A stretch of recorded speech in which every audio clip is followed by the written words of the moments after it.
sound, please. Rolling. I play Maggie Harden. She lives in New York and she works on arts administration and development at the New School, and she's very practical and very clear, not passionless, but she's never really had a great love in her life in that way. So she's decided at the beginning of the movie that she's just gonna have a baby on her own because she's financially stable and she wants to, and she's quite logical. And then when she sets this in motion, she meets John, and I think she falls in love for the first time. The character I play is John Harding, a professor who's struggling to be a novelist, who's in an unhappy marriage, and he falls madly in love with this young woman he meets. He's living his life entirely in the shadow of his partner, Georgette, played by Julianne Moore, and the marriage is working completely for her. She's getting everything she wants, and he just feels a little lost. That's where we find him. John feels that he wants to have a more commercial career.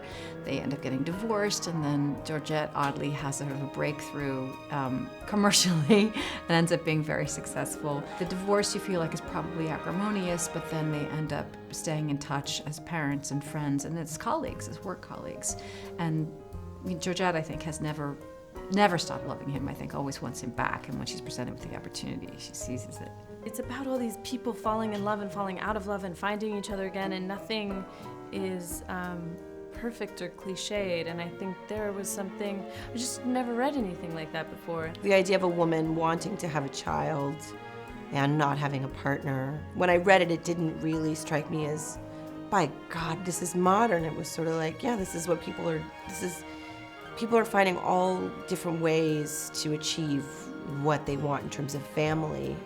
I was looking for something that I could base a story on, which I wasn't used to doing, because normally I write my own material from the beginning. Even if it's a novel, I'll base things off my own novels. But I was looking at different books, and I wanted something in the city, and I wanted something funny. Rebecca had read Karen Rinaldi's The Start of a Novel that she was writing and really liked the germ of the story and sent it to me, some of the pages, and I thought that it was funny and unique, sort of a great pairing with Rebecca's sensibilities. The main thing that Karen really wanted was that Maggie was not motivated by guilt, that this was not a story about guilt, but something else, a desire not to be wasteful, a desire to do the right thing. And in a way, that's, I think, part of why she's such an original character. And Rebecca is an auteur filmmaker. She has Final Cut, and she likes to work. She doesn't like to work outside of this system. She needs to work outside of this system.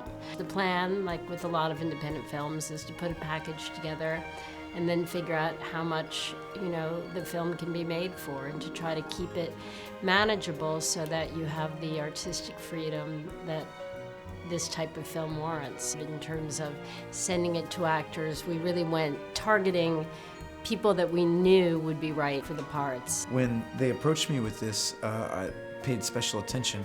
Rachel Horowitz is a producer on it who's a friend of mine and somebody I also wanted to work with.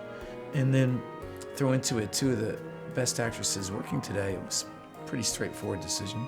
Well, luckily I'm supposed to be intimidated by Julianne's character, Georgette, in the film, and I am so intimidated by her. I got to work with Julianne for one day, but it was a great day. I think she said at the end of the day to Greta and I, it was really fun. I got to work with other women today, and we were all kind of looking around like, yeah. I mean, she's not an intimidating person. Julianne is like a sweet, wonderful woman, but she's a tremendous actress, and she's also playing this Danish genius. I think Greta is very special as an actress because she is both able to see something from the point of view of a writer, so she sees the whole picture, but she's also very, very present emotionally and has a big emotional reserve. So to be so real emotionally and yet be funny and sort of see how you and what you're doing is fitting into the whole story, that's a really special kind of gift, and it's something that I think very few people have. I feel ownership over this in the way that I've felt ownership over things I've written because I had such a long, luxurious lead up. Oh, there's just something wonderful about being around people who are dedicated to telling stories for no reason but to tell stories. That kind of attitude, it's that real collaboration in the profoundest sense. With the independent films I make, I try to really consider them as protected treasures that should not be touched until they're finished by the filmmaker. It was all about whatever was best for the film, and we made it together. We really made it together. I would hope that audiences have as much fun as we do making it. And just really, really, really fun to do. It's just very lucky.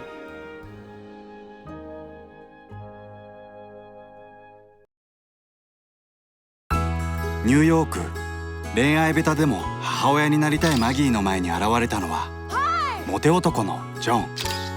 彼の妻は氷の女。I don't want to be married anymore.